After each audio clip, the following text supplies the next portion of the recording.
polêmica é bom? Polêmica é bom. Não é? Polêmica é bom. Aliás, a justiça vive da polêmica. As pessoas pretendem alguma coisa que outras se recusam a ceder. E aí a justiça é chamada a decidir. Polêmica é sempre bom. E aqui na condição de advogado, e quem está do lado de cá, a gente ouve os dois lados, né? A gente ouve tanto trabalhadores quanto empregadores. Então, a Justiça do Trabalho, ela é amada por uma boa parcela. Existe alguns que até têm uma certa aversão à Justiça do Trabalho, porque acham que a Justiça do Trabalho é por demais protecionista, que só protege o empregado, que na Justiça do Trabalho somente o empregado tem razão. Existe uma outra versão, que é desse JAES. E é claro, e tem também aqueles outros que falam o seguinte: não, agora a Justiça do Trabalho está descambando para o outro lado, agora é só o empregador que tem razão. Veja como é a polêmica e a divergência de opinião. Então, existe um lado que ama por uma posição, outro que odeia por uma posição, mas a divergência existe dos dois lados. Como é que o nobre desembargador vê essa polêmica quanto à atuação da Justiça do Trabalho? Então, vamos lá. A primeira coisa que eu posso dizer é o seguinte: o advogado realmente ouve as duas partes, e é bom que assim seja, mas ouve as duas partes, uma de cada vez. Uma quando é seu cliente, o reclamante ou o autor da ação, e o réu quando ele é seu cliente. Então, a diferença do papel é que o juiz ouve os dois. Ambos são seus usuários. O advogado, eu prefiro dizer, é sempre o primeiro juiz da causa. É ele quem diz ao seu cliente se ele tem ou não tem uma questão. Se ele tem ou não tem um interesse justo a defender. Ok, mas ele não tem, naquele momento, a versão das duas partes envolvidas naquele interesse supostamente insatisfeito. Porque pode ser que ainda não tenha sido, que não haja esse direito que o cliente está lhe entregando. O juiz, diferentemente, ele vai ouvir um e outro do conflito, para depois dizer alguma coisa a esse respeito.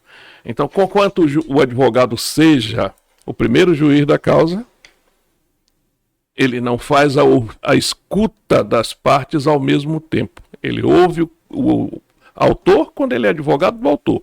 Ele ouve o réu quando ele é advogado do réu. Diferente do juiz. Quando vai decidir alguma coisa, ele já ouviu os dois. Bom, mas é assim. O que dizer da Justiça do Trabalho? Essa censura que se faz à Justiça do Trabalho é antiga, não é nova. De que a Justiça seria protecionista. Há até quem sustente que proteção demais desprotege. Erasmo Carlos tem uma canção assim, né? Tem. Ei, mãe, não sou mais menino, não é justo que também queira parir o meu destino. É mais ou menos assim. Bem assim. Eu tive a oportunidade de escrever um artigo depois de 2017, lembrando exatamente isso: proteção demais desprotege, mas já agora contando a versão da suposta nova CLT, porque é interessante que... Bom, vamos voltar para a Justiça do Trabalho, depois falamos da CLT. Então, a Justiça não pode ser paternalista, não pode ser a favor do empregado. A Justiça tem que ser a favor daquilo que é o direito. Nessa decisão que tome a respeito de casos que estão em conflito, ela vai aplicar a lei. A lei é protetora. A lei realmente protege o trabalhador para o velho e necessário equilíbrio entre as situações díspares daquele que mantém o negócio e daquele que precisa de trabalhar. O hipossuficiente tão falado. Mas o juiz não pode dizer: eu estou do lado do empregado. Não. Eu estou do lado do empregador. Também não. Eu digo que quando o juiz assume isso, ele está sendo preconceituoso. O juiz não pode ter preconceito. Ele não sabe quem tem razão, se é o empregado ou se é o empregador. Quando o caso chega à sua mesa, hoje chega ao seu computador, ele vai decidir. E quando ele decide, ele aplica a lei. Essa lei protege, em algumas situações, o empregado. Protegia, por exemplo, o empregado com mais de 1 ano de emprego tinha que ter a sua rescisão homologada. Tinha. No sindicato, verdade, verdade. Isso era uma proteção. Então, quando o empregador dispensava o trabalhador do emprego e não homologava a rescisão, aquela rescisão não tinha validade. Isso era uma proteção. Mas a invenção do juiz que decidiu o caso, não. Era lei. Era imposição legal. Correto.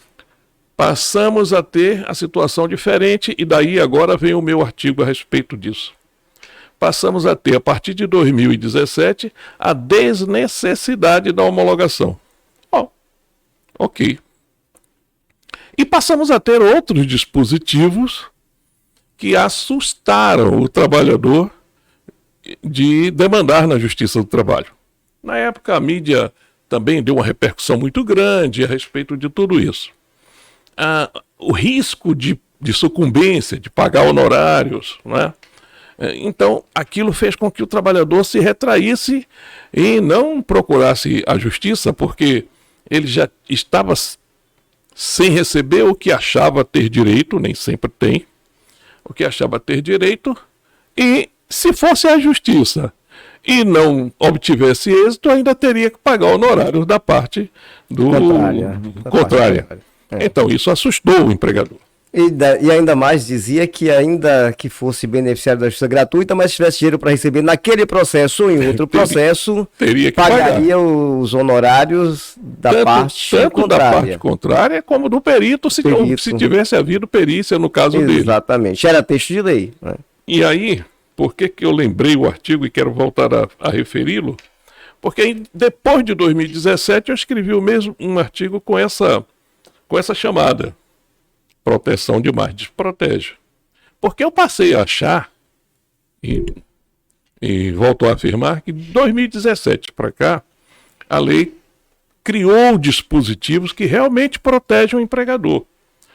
E aí, me lembrei da seguinte situação, do trabalho em domicílio, do trabalho remoto. Certo.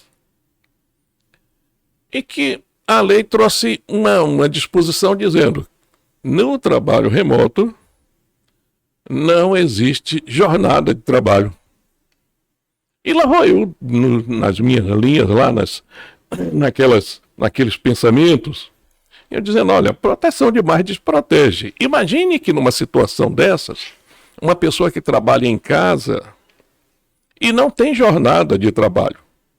Então ele pode estar trabalhando a qualquer hora. Imagine comigo, doutor Habib, essa pessoa acabou de tomar o seu café, mas resolveu trocar a lâmpada da casa dele. Trocou a lâmpada e a cadeira caiu. A cadeira quebrou e ele ficou com a perna quebrada. Isso é acidente doméstico ou é acidente do trabalho? E se ele lhe disser que estava trabalhando? Ele não tem jornada, a qualquer hora ele pode trabalhar. Então dizia eu no artigo, cuidado, proteção demais desprotege. E proteger demais o empregador pode estar desprotegendo, por exemplo, nesse aspecto.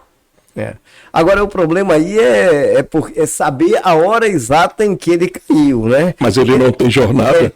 Mas ainda que tivesse, o grande problema seria, afinal de contas, que hora foi que esse empregado caiu? Porque se jornada ele tivesse, é claro que dá para voltar no tempo um pouquinho e, olha, a queda foi durante o trabalho. Também a gente sabe que isso é possível, né? Possível. A gente sabe que isso também é possível. É possível.